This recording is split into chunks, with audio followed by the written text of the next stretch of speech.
அல்லேலூயா ஸ்தோத்திரம். தினமும் நடக்கும் சம்பவம். ஒரு இடத்துல பேசிக்கிட்டு இருந்தோம். வாழ்க்கைங்கிறது எத்தனை ருசியானது, சுவையானது. நம்ம குழந்தையாக பிறந்து ஒரு குறிப்பிட்ட காலம் வரைக்கும் வாழ்ந்து மரிச்சு போகிறோம். இந்த காலகட்டங்களில் ஒவ்வொரு வயசில் ஒவ்வொரு பாதைகளை தாண்டி தாண்டி தாண்டி தாண்டி வருகிறோம். இதில் நம்மளை தேடி நல்லதும் வருது, கெட்டதும் வருது. அதில் ஒருத்தர் சொன்னார், நான் சிறு வயசாக இருக்கும்போது ஒரு பர்டிகுலர் பீடி கம்பெனி அப்படியே ஒரு தலையில் ஒரு தொப்பி போட்டுட்டு ஒரு கோமாளி வேஷம் போட்டுட்டு வந்து நின்று, வாருங்கள் இந்த கம்பெனி பீடியை இழுத்து இழுத்து சுவையுங்கள், சூப்பராக இருக்கும், என்ன இன்பம் என்ன சுவை அப்படின்னு சொல்லிட்டு விளம்பரம் பண்ணுவாங்க. ட்ரம்ஸ்லாம் அடிச்சுக்கிட்டு அங்கே இருக்கிறவங்களுக்கு ஃப்ரீயாக பீடியெல்லாம் கொடுப்பாங்க. அந்த பீடியை உடனே பெரியவங்க இழுத்துட்டு பாதியை போடுவாங்க, சின்ன பசங்க எடுத்து அதை பாதி இழுத்து அடிப்பாங்க. நம்மளும் இழுத்து அடித்தவங்க. ஆனால் அன்னைக்கு பெரியவங்க இருக்கத்தானே செய்தாங்க. அதை தப்புன்னு நம்மளால் நிர்ணயம் பண்ண முடியாமல் இருந்தோம். அதுதாங்க இந்த வாழ்க்கையினுடைய பேச்சு. சில ஏமாத்து காரியங்கள் நம்மளை வந்து சேரும்போது நம்மளால் அதை நிர்ணயம் பண்ண தெரியாமல் சிறியவர்களும் இருக்கார்கள், பெரியவர்களும் இருக்கார்கள். உதாரணத்துக்கு செயின் லிங்கில் வந்தது, ஸ்கேனிங்கு, அது இது உலகம் தோன்ற நாளில் இருந்து இன்டர்நெட்டில் தான் அது ஒரு பக்கம் நடந்துக்கிட்டே தான் இருக்குது.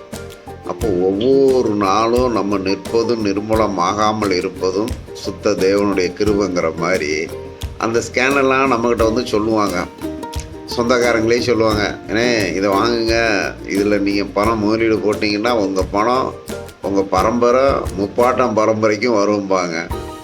சரிப்பா, இப்போ நம்மளுக்கே கஷ்டத்தில் இருக்குது, இப்போ இதை கொண்டு நான் அங்கே போட்டுட்டேன்னா முப்பாட்டம் வர்ற வரைக்கும் நான் இருக்கணுமே அப்படின்னு தள்ளி போனவங்களும் இருக்காங்க.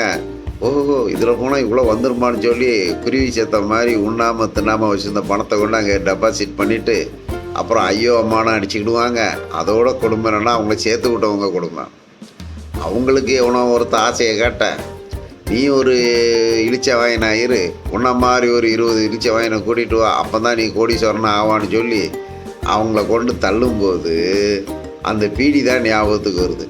ஒருத்த வந்து சொல்கிறான், இழுக்க இழுக்க சுவை, இழுத்து விட்டால் சுவை, தெம்பு, பவரு. அதே மாதிரி சினிமாக்களில் அந்த பீடி அடிச்சுட்டு சண்டை போடுற மாதிரிலாம் காமிச்ச உடனே அதெல்லாம் பழகிக்கிட்டாங்க இல்லையா? அந்த மாதிரி ஒவ்வொரு நாட்களும் நம்ம எத்தனையோ பாடுகளை கடந்து கடந்து கடந்து கடந்து வந்துக்கிட்டே இருக்கிறோம். இதில் ஏமாத்துக்காரங்களும் இருக்கத்தான் செய்கிறாங்க. சிலவங்க பார்த்திங்கன்னா உழைக்கவே மாட்டாங்க. வேதம் சொல்லுது, சோம்பேறியே சோத்தில் கை வைக்காதன்ட்டு.